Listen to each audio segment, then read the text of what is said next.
welcome back. I hope you had a really good break and you're all fresh and energized for the sessions to come. Sustainable infrastructure is crucial for a greener, resilient future. By incorporating eco-friendly practices, it minimizes environmental impact, fosters economic growth, and enhances social well-being through improved services and resource efficiency.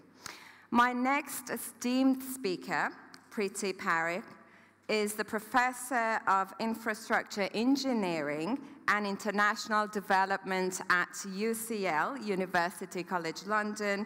She is the Director of the Bartlett School of Sustainable Construction, and her research focuses on how the built environment can be used to improve the lives of people while helping to tackle climate change. Please join me in welcoming Professor Priti Parikh. Welcome.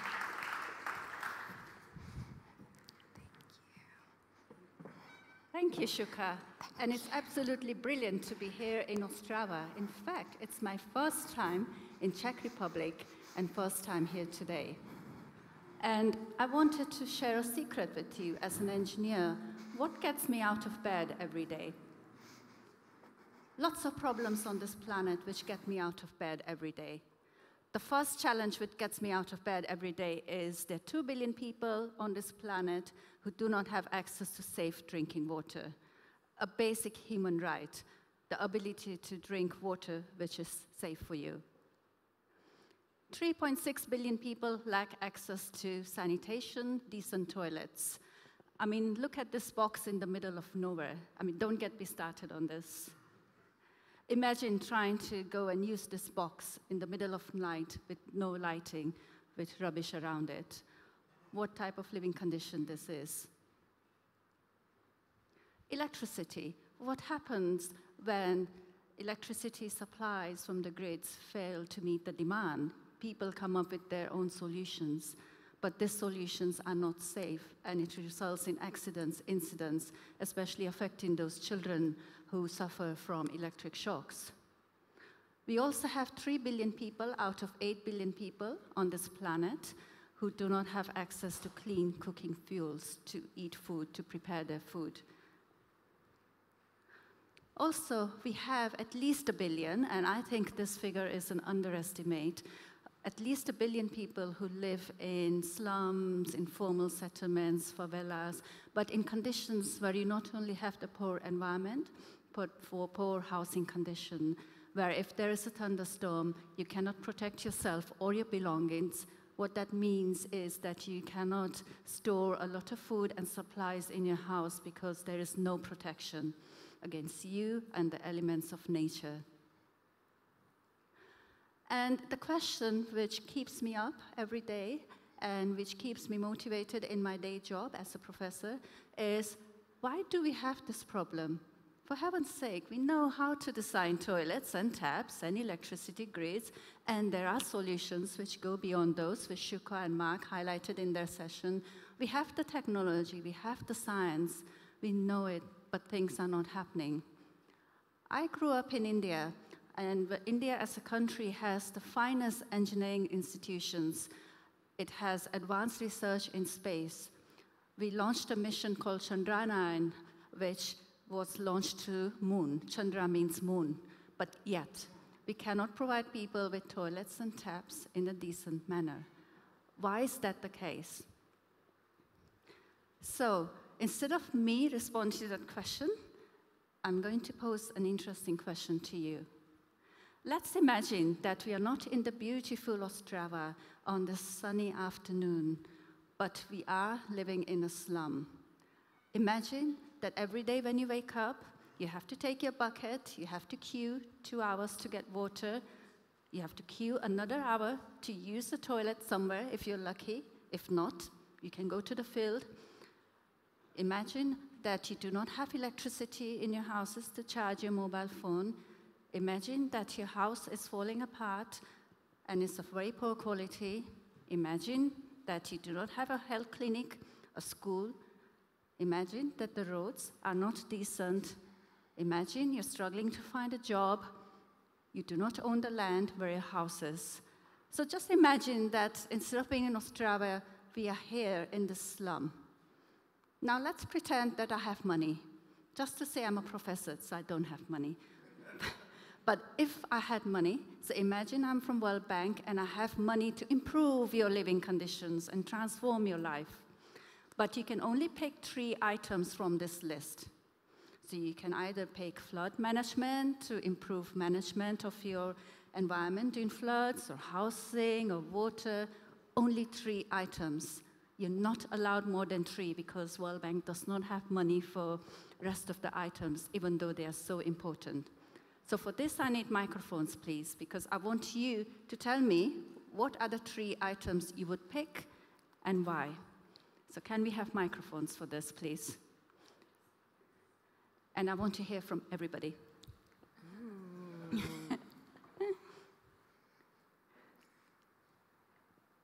Great. So what are the top 3 items you would pick if you were living in this slum-type condition, which you felt that had to be improved immediately?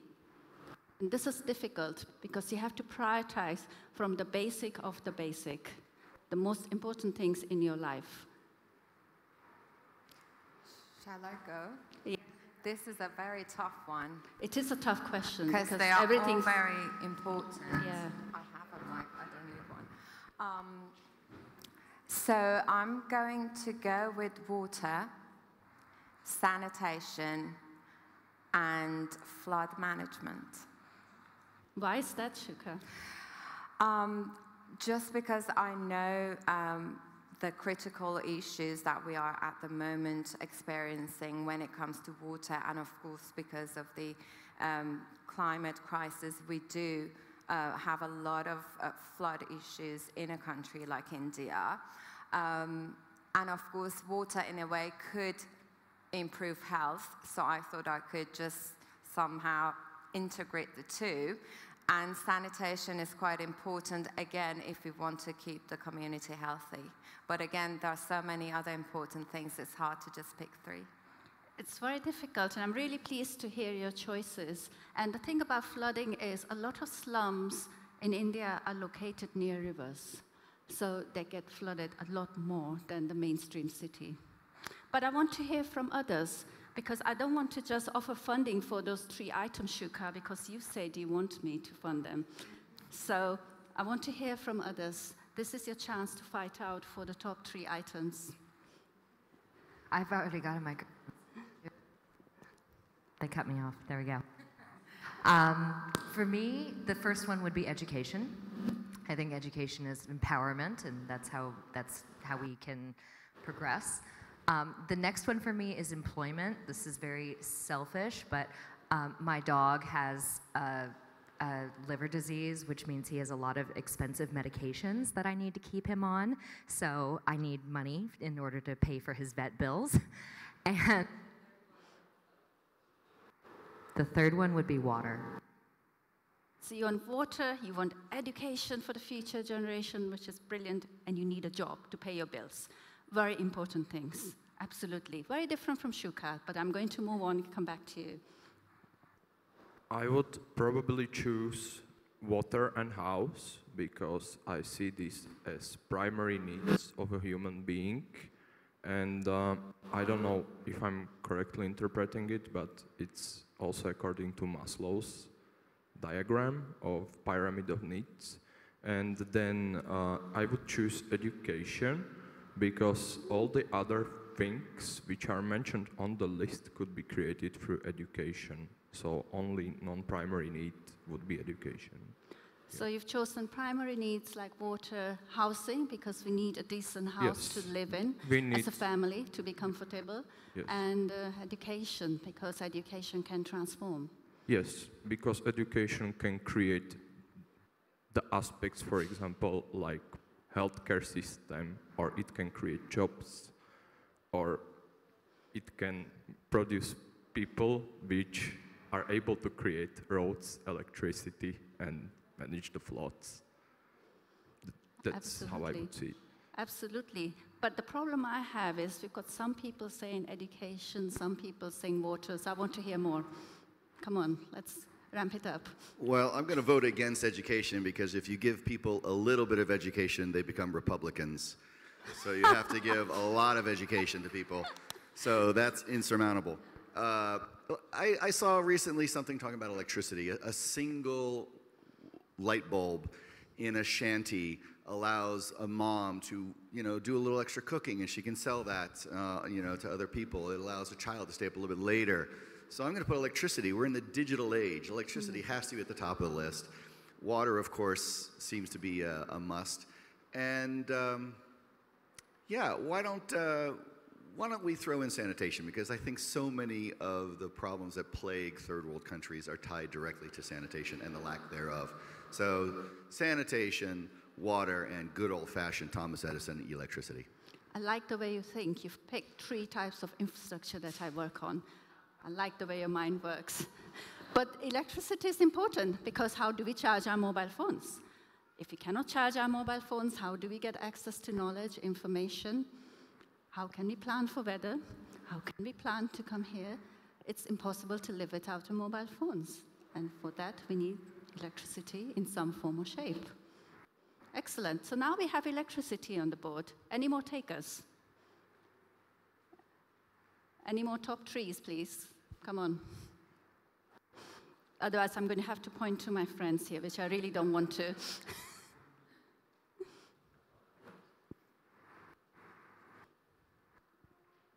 Hi. From my point of view, the first will be food management. Because when you can manage the destroying waters, as you say, there are many cities near the rivers and so on. It stopped the destroyed the roads, electricity, everything that's the infrastructure itself, I suppose. Then water, because it's really connected to flood management. You don't need to sanitize that much and repair and so on. You have managed flood management. And the third, I think, education, because as my colleague said, this can speed up or transform the people to think about themselves and to need and know how to make a lot of that things from the list. Excellent. And you mentioned food, which you may have noticed is not on this list. The reason food is not on this list is this population that I interacted with lived in a city, and the main trade or business was selling vegetables. So food was not an issue in this community. Otherwise, food is actually food kind of stability, security is also a very important challenge, and it's linked to water, it's linked to energy access, it's linked to education. So there are linkages between all those challenges that we describe, and that's why it's so hard to choose. Any last ones, Mark? And then there's the lady behind, yes? Let's go to you first.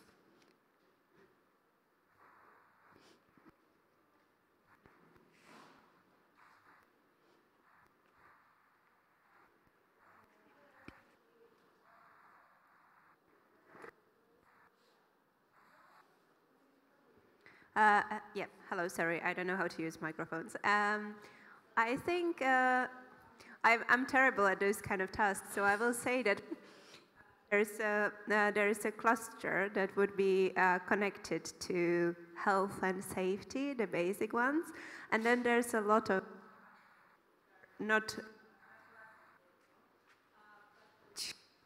Sorry, I think the microphone's not working, isn't it? So I would say things related to health.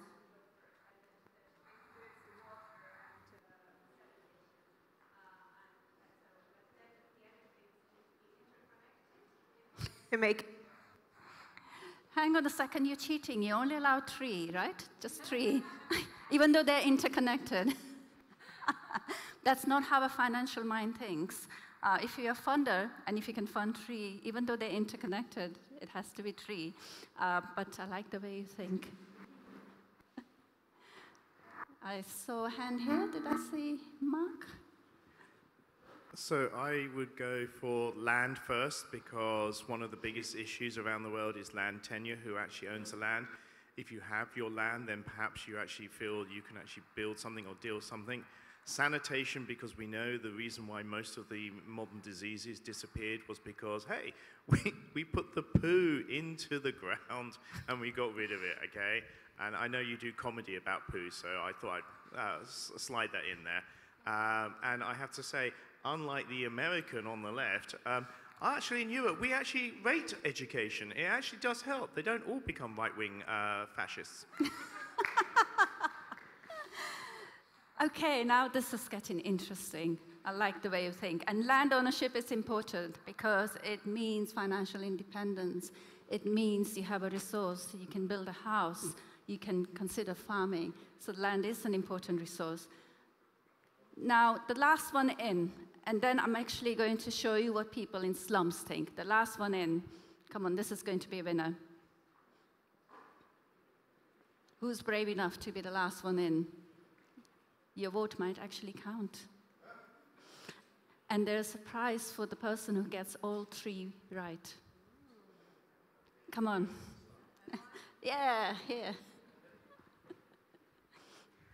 Okay, so I would choose flood management, because I think it's important to keep what you already built. So when there's nothing to swipe it up, it's better, I guess.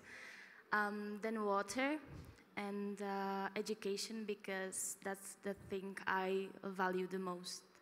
So that's it. And you can also build up from it. I think it's the most perspective. So yeah.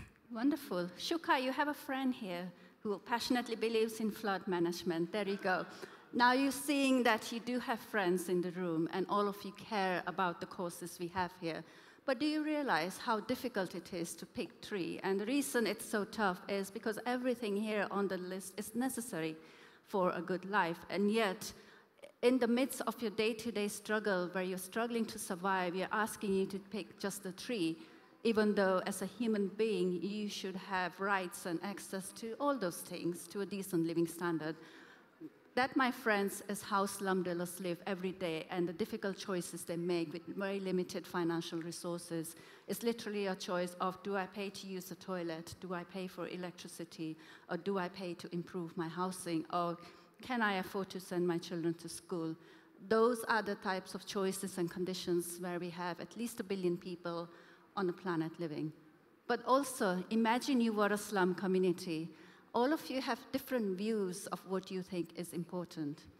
And the challenge in interventions is, as a community, depending on age, gender, depending on your lived experiences, how you see life every day, all of you will have different priorities. That's why sometimes it's difficult to solve the challenges we have, because in every person's mind, the priority is different. But do you want to see what the slum dwellers actually thought were their top three? And this is a survey from 100 houses in a slum in India. It's a true survey, which I personally did years ago. Okay, this is it, the blue line. Top one is water. Hooray, a lot of you got water right. Second is sanitation. A lot of you got that right. And the third is roads. Sorry, I'm not giving the prize out to anyone today, because none of you got all three of them right. Electricity was close. Tough luck, mate. Storm, flood water management, housing. Sorry, Mark, land tenure is not that important. Health, education. Sorry, jobs are not that important. There you go. Are the results a little bit surprising? I guess you're wondering, what is roads doing here? But the most random piece of infrastructure. Do we care about roads? We just walk on it, we just drive on it. But actually, no, it matters. So people living in slums live in high-density environments, so very, very crowded, tiny houses, big families, families of 6, 7, 8, 9 people. So what happens is a lot of activities take place outside the house on the road, whether it's informal trading, cooking, or sleeping at nights. if the temperatures are cool enough. So actually the road becomes an extension to your house. So if someone comes and fixes the roads and improves the condition, it means your dwelling actually gets bigger, your world actually gets bigger. So that's why the third priority is roads after water and sanitation. I went back to the residents after having worked on an infrastructure project where we delivered water, sanitation, electricity, all the basics of physical infrastructure. And I went back to the residents again and said, okay, now you have infrastructure. Now tell me what's important for you. And then they said, oh yeah, now we're thinking about jobs and land tenure and improving health and sending our kids to really good school. Now, do you see what has happened? As soon as people are not struggling every day, queuing for hours for water, sanitation, struggling and surviving for basic needs, they are able to think about higher order needs, quality of life, improving life for themselves and their families. This is the transformation. This is the power of infrastructure. Infrastructure can transform lives forever. It can free up families' times and resources. It can improve health. And it's a huge game changer. But yet, people do not recognize this. And hence, we have billions and billions of people on this planet suffering from the lack of basic access service, lack of basic services. And this becomes interesting in climate change talks because you're talking to people who are spending hours messing around, getting access to services about, well, you need to do better. And that's why it's so tough, because a lot of people actually do not have the bandwidth, the space to do more for our planet. They're already sacrificing so much for us, for the planet. And public sewers, what do? They separate pee and poo from the environment. They safely dispose of human waste that we create. And in fact, we know that this works. We have those solutions in our cities at scale. We know that they work beautifully. In fact, in Europe, the highest reductions in mortality rates were recorded because of the public health movement. It's as simple as that. But yet, when we go out to countries, low middle income countries, we always try gadgets and makeshift solutions because we're not brave enough to say, yes, let's do this properly. Let's build the infrastructure. This is how London would look like without the infrastructure we have. And it's not a pretty sight, is it? Imagine in Ostrava is the river. How would it look like without infrastructure? Probably something like this. We'd have people coming in and thinking about, okay, we have to come here to wash our clothes every day. We have to come here to baths, to wash our hands, basic needs. So it's not a pretty sight. And sometimes when I go around slums and I talk to people, there's this notion of, oh, these environments are so unclean, they're so dirty. And it means that people are not keeping the environment clean, but they can't because they do not have the infrastructure. So our cities would look exactly like this if we didn't have the infrastructure. So what is the solution to this? So as an engineer, I believe that infrastructure is the solution to this. So provide decent infrastructure, whether it's water, sanitation, roads, electricity, flood water, rainwater management, and solid waste, garbage. In my days of youth, I followed a garbage truck around, trying to see what happened to the garbage of the city. And you know, the people who were least responsible for garbage were people living in slums, because they use every little scrap and material again and again and again. But solid waste is this neglected thing that people forget about somehow. But it is a form of infrastructure. Also, when you provide infrastructure in those settings, people do not own land. So why would people then participate in a project like this? If you offer to extend the lease or ownership on a temporary basis, that means people will feel that they will not be evicted, because otherwise what happens is people get evicted, they have to move around. Also use really good technology solutions, digital solutions. Just because people are poor, it does not mean that we offer them shoddy, poor solutions. If people are poor, we need to be better and smarter. So we offer solutions which are higher quality and solutions which are cheaper. Otherwise, we're not doing our jobs very, very well. And let's get over this poverty syndrome of, oh, these people are poor, so they cannot pay for infrastructure. Oh, these people are poor, so they do not deserve good services. People actually can generate resources, and I'm going to show you the evidence of that. If done properly, infrastructure can elevate poverty, improve health, improve education. And also part of it is working with nature. Let's think about our cities and how they are formed. As a city, we do not drown in our waste, right? What happens is cities slope down to rivers, and then rivers flow naturally. Do we ever drown? Do our cities ever drown? Do we need pumping stations to make sure that water in our rivers flow? So therefore, the question for engineers is, if we are designing infrastructure, why do we install so many pumping stations? Can we think of drainage? Can we think of the solutions which follow nature, follow the fall of land? And what happens is, if we do that, solutions are less deep. If they are less deep, they are cheaper solutions, but they're still high-quality solutions. It means what we call manholes, which I think should be called person holes as a feminist.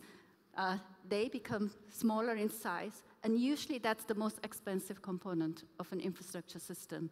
So basically, if we work with nature, if nature is our friend, we can come up with cost-effective solutions to solve the challenge. So what this means is it can still have high-quality infrastructure, which is lean, frugal, nature-friendly, which does the job properly.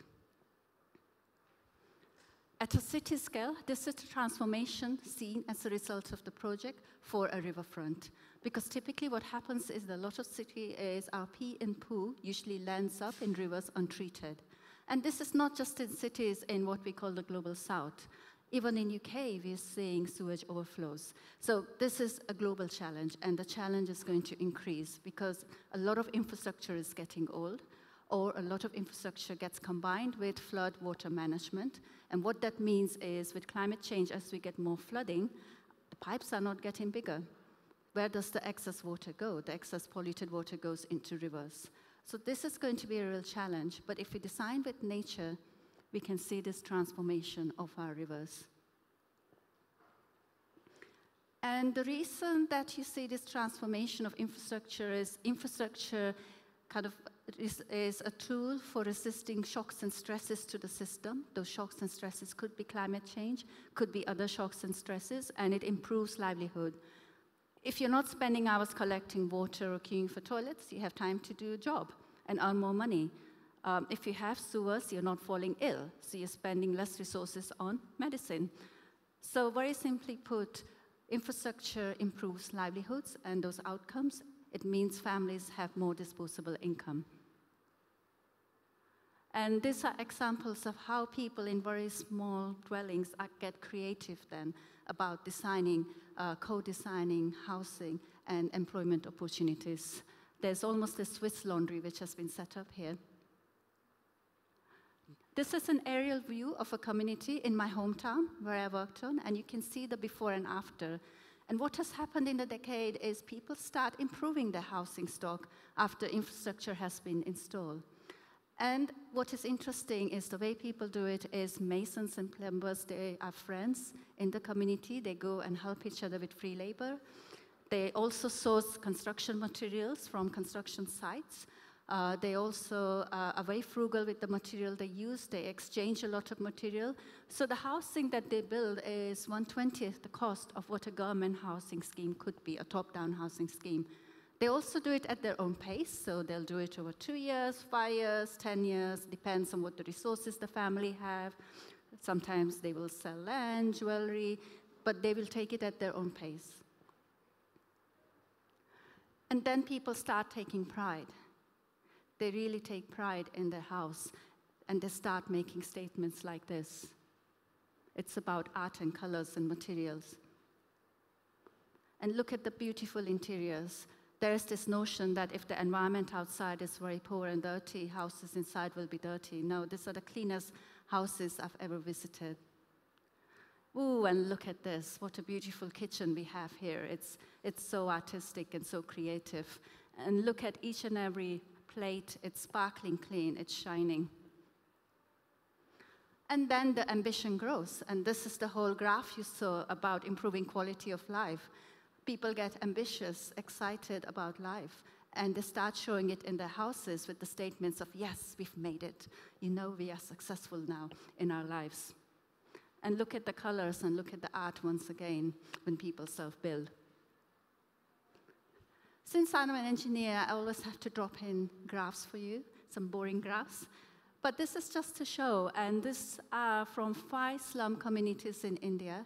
But what you'll see is the difference between the gray and the blue bar, which is an increase in disposable income once infrastructure was installed and delivered.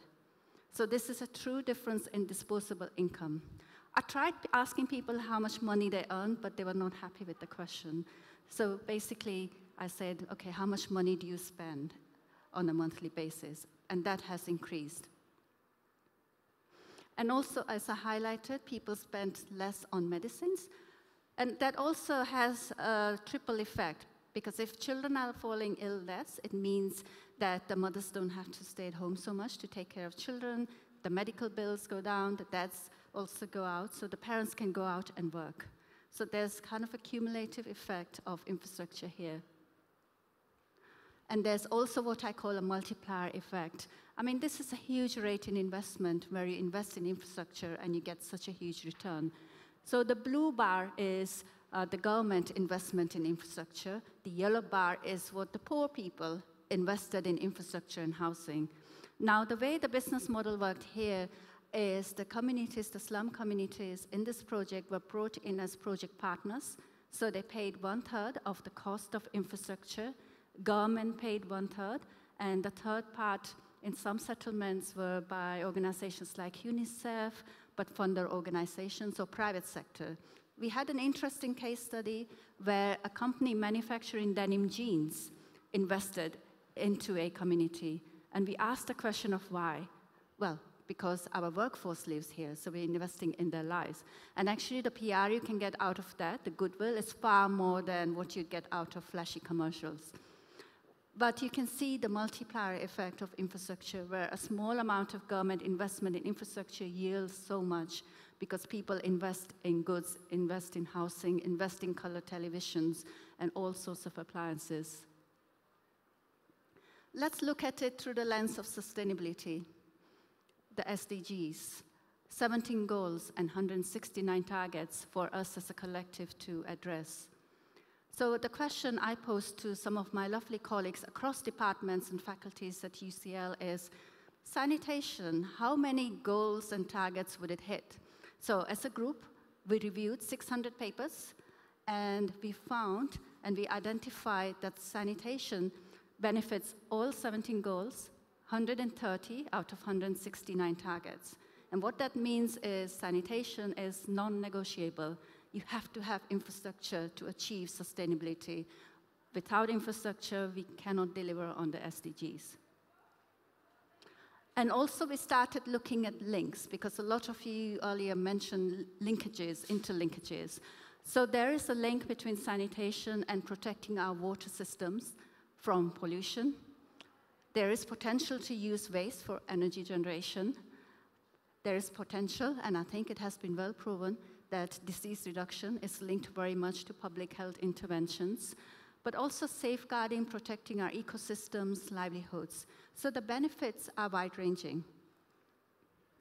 But there can be trade-offs as well. So this is not to say that infrastructure engineering does not come with risks, but what is important is we can mitigate those risks if we consider them in advance.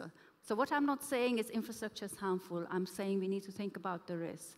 So the risks that are associated with infrastructure is people cannot afford the infrastructure because it's too expensive. Or sometimes we come up with a solution which uses a lot of water. Or there's a mismatch between what donors expect and what the local community needs are. So sometimes there's a lack of awareness as well, hygiene, sanitation. And this is an example where we mapped evidence to show how complex our systems are.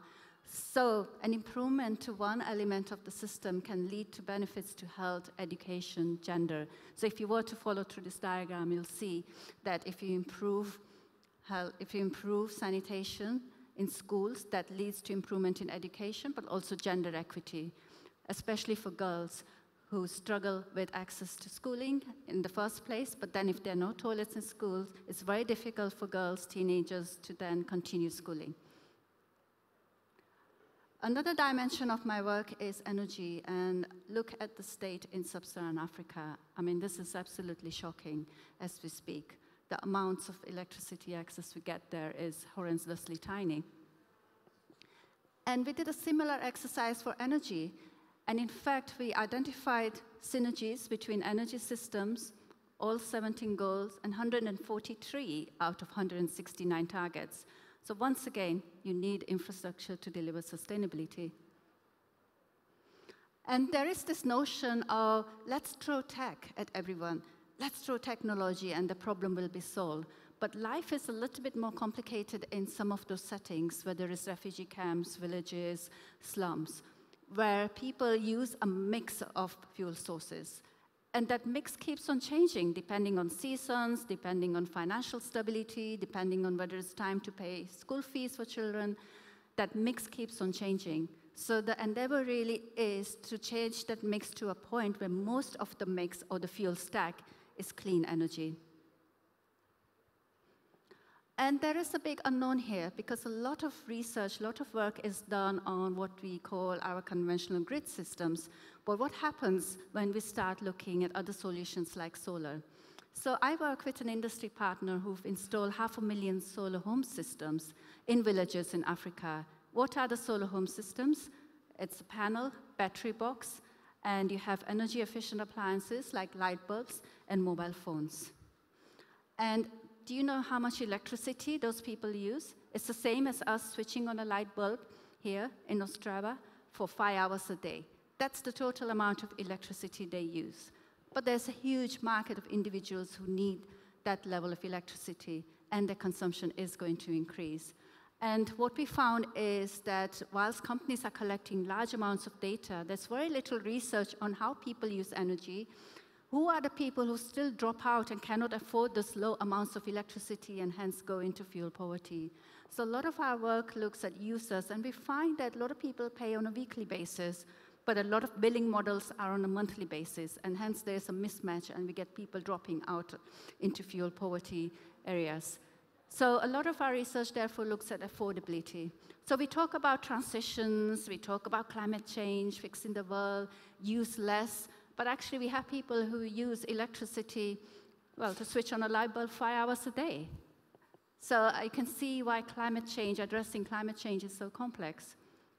And I'll come back to this visual, which I know Shooka and Mark discussed early in the morning, about kind of this disparity, where you have the richest 10% responsible for 50% of lifestyle emissions, but then you have people living in slums, villages, who are responsible for tiny amounts of emissions per capita.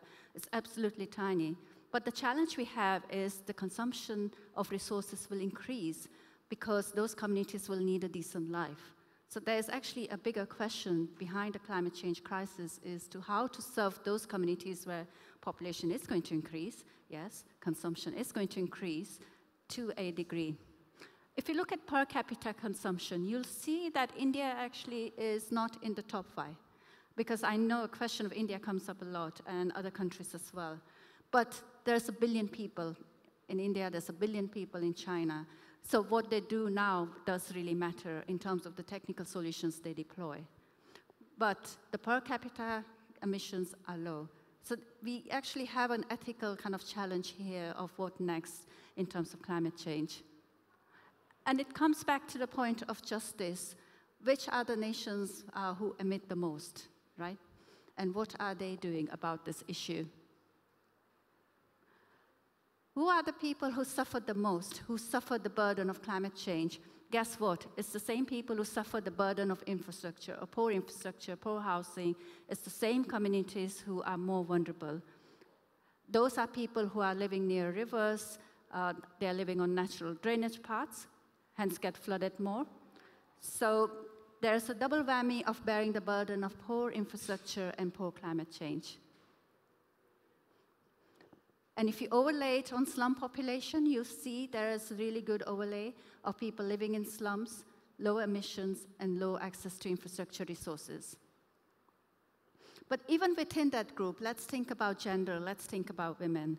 What happens due to climate change? If there's an increase in disease, who are the key caregivers in a family? Women. Water scarcity. What happens in water scarcity? Who are the ones who carry buckets and walk and collect water? Women. Water quality. Who are the people collecting water and hence are more likely to be exposed to contaminants, chemicals? Women. Extreme weather, flooding. Who are less likely to be able to swim away or leave children behind? Women. What about migration? What happens when families migrate to city? They lose their safety net, their social networks. They end up in strange locations, and hence they get more vulnerable to violence and attack. What about income? What happens? Sometimes there's feminization of agriculture, so the burden falls to women. Nutrition. Typically in a lot of families, who is the last person to eat? Who is the person making sure everyone is well fed? Women.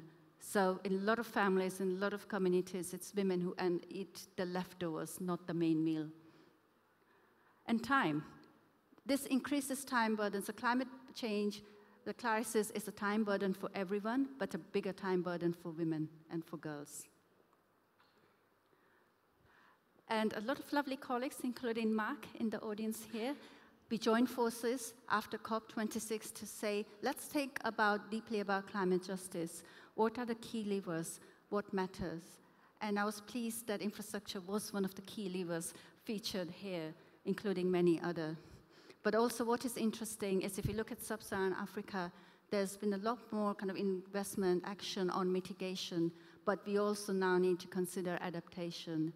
It's time for us to invest in adaptation, to deliver good infrastructure, but deliver sensible solutions. And this is us at COP27, and we're looking forward to COP28. And for me, I'm excited about loss and damage funds. You could argue it was a part failure because we've not cracked who's going to fund or pay into the loss damage funds, which country, how it's going to work. But the fact that there's acknowledgement of damage caused and loss and damage caused by climate change is a big step forward. And if we can nail the details, then this funding would open up to resourcing a lot of communities who desperately need the resource right away. And for me, as an engineer, the exciting challenge now is how do we future-proof our cities so people have decent living conditions, but we are also tackling the climate crisis. So I think I'm going to leave you here, and I'm open to questions now. Thank you very much.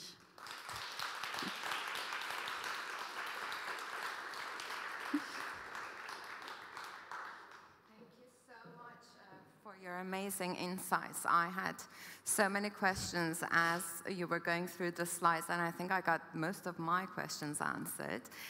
So the floor is now yours, and any questions from the audience or any thoughts that you would like to share on the topic?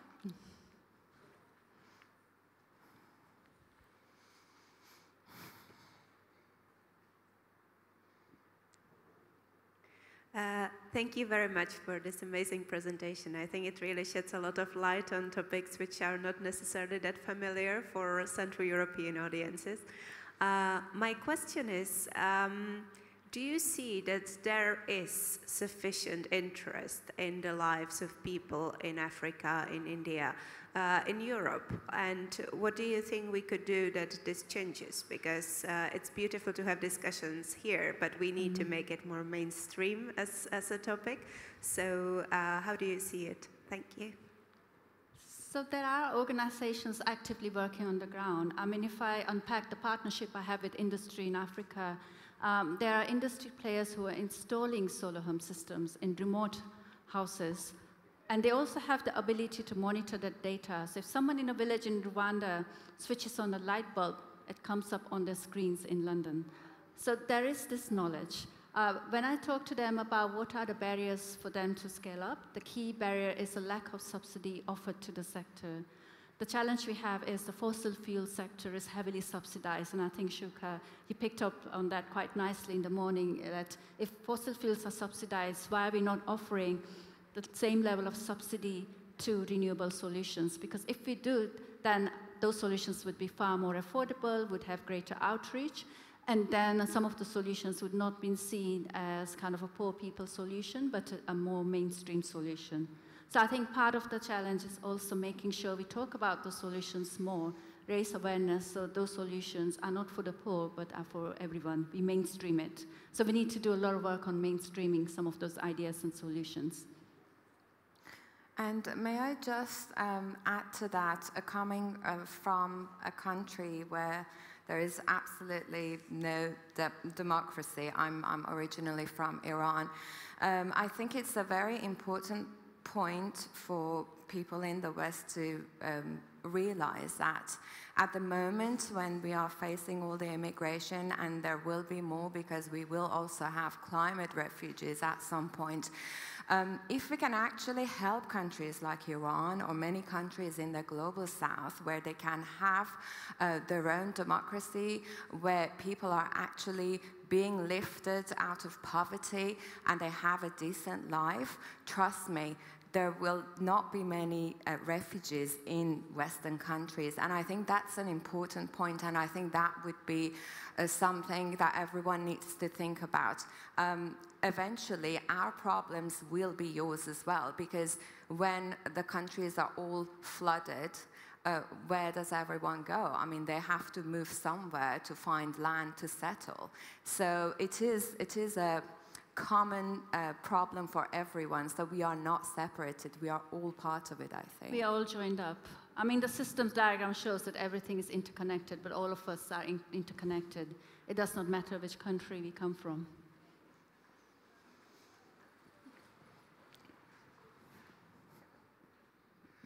I was fascinated when you were talking about women, because the people who take the longest time in my house in the bathroom are women. That's a joke.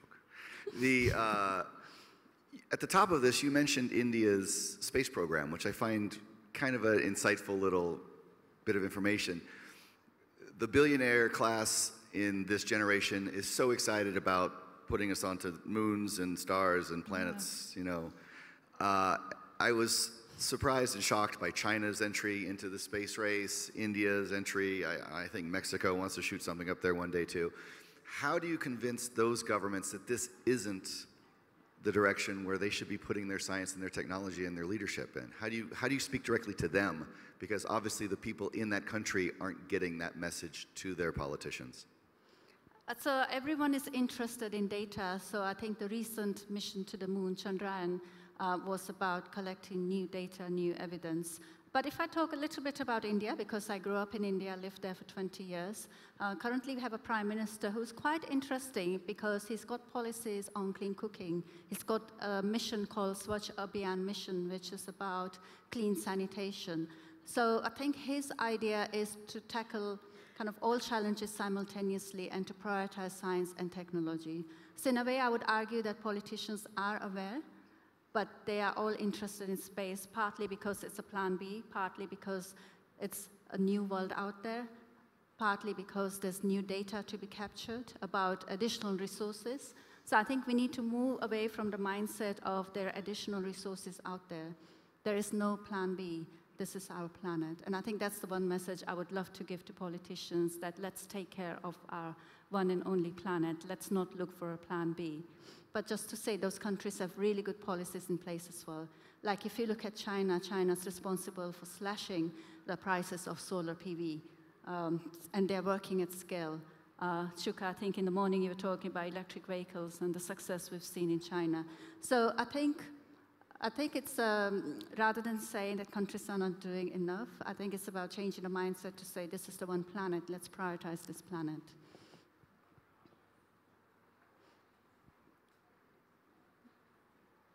Mark? So wonderful talk as always, and throws up so many ideas in my head. But the key one is, it is very clear from engineers and economists that if you put good sanitation into any area, the local population generates huge amounts of its own income. So you suddenly get this uplift of wealth just by putting that in. So why aren't countries going, right, we will then systematically put in sanitation in all our cities and basically just take the cost because we know that the economy will grow even faster in that year because we've done that. I mean, that's what happened in the Victorian period across the whole of Europe. Why is it not happening in Africa? Why is it not happening everywhere? It's happening in some places in India, but not everywhere. Why? Are we just not telling the politicians? Are they not listening to economists? Oh. Well, that's because sanitation is not sexy, right? I mean, talking about poo and pee is not exactly the kind of dinner table talk, is it? So one of the challenges of engineering, innovation, infrastructure is a lot of it's buried under the ground. And you only talk about engineering when the damn thing goes wrong. So you never talk about transportation or electricity. You only talk about electricity when there's a power cut. Everyone goes, oh, something is wrong with the grid. Or with toilets, you only talk about toilets when there's a blockage. So the challenge we have with infrastructure is people take it for granted there's infrastructure and it performs well and they don't talk about it in the same way. It's not like architecture where you can see a beautiful building with a facade. The beauty in engineering infrastructure is when everything is below the ground and it does its job well. So I guess there's a big kind of, and I partly blame engineers like myself and others in the profession who I believe need to do more on raising the awareness of what infrastructure really means in their day-to-day life, because engineering infrastructure is all around you. So I think there's an awareness issue, Mark, that needs to be tackled in part because people don't talk about us when things go well. People don't talk about bridges, but the only time bridges are mentioned is when there's a structural collapse and failure of a bridge, for example. So I think it's changing the mindset of what infrastructure is.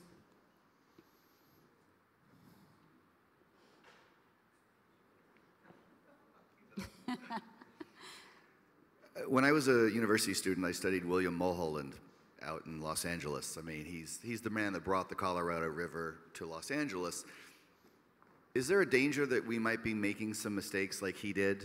Are we rushing too fast sometimes to put infrastructure in places where maybe it isn't the best choice, but because of political pressures?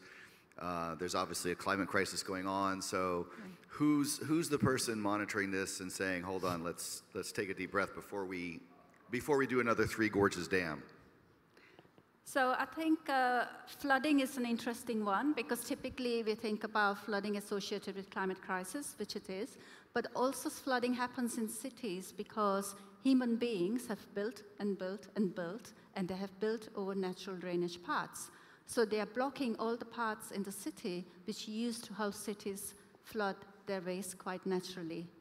So all the housing activity which has been on an ad hoc basis, unplanned, has led to the situation where we are. So I think, yes, intellectually it means that ideally, in the ideal world, you do want someone who understands infrastructure planning, master planning in government offices to go, hang on a second, should we approve of this new development? Is it in the right location? Does it block a natural drainage path? There should be a criteria. Does this development need to be built? What does it do for the city? But sadly, we don't have that insight because the challenges in governments, we have departments who work in silos. And sometimes the people working in water do not talk to people working in energy, do not talk to public health, which sometimes sits in the Department of Health. So you do not have people talking to each other and providing the strategic view of cities. That's the problem, that it's all done piece by piece on an ad hoc basis. Sorry, I'm sounding a bit pessimistic here. Are there any more questions? We still have 5 minutes. No more questions?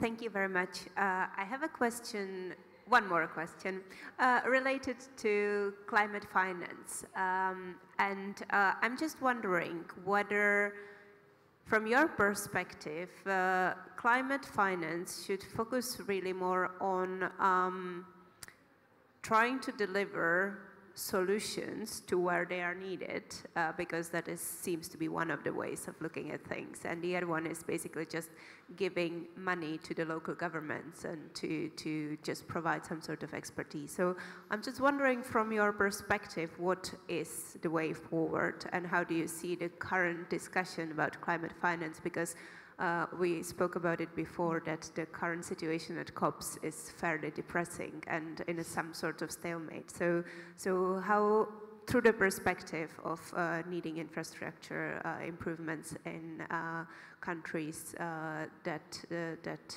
currently are lacking the basic infrastructure, how do you see that? Thank you. Well, if I had my way, which I don't quite, all forms of funding would go into infrastructure, because what I showed in my presentation is if you want to improve health, education, well-being, housing, the entry point is infrastructure. So if I had my way, all the ministries should be investing in infrastructure, whether it's the Ministry of Health, Education, it doesn't matter.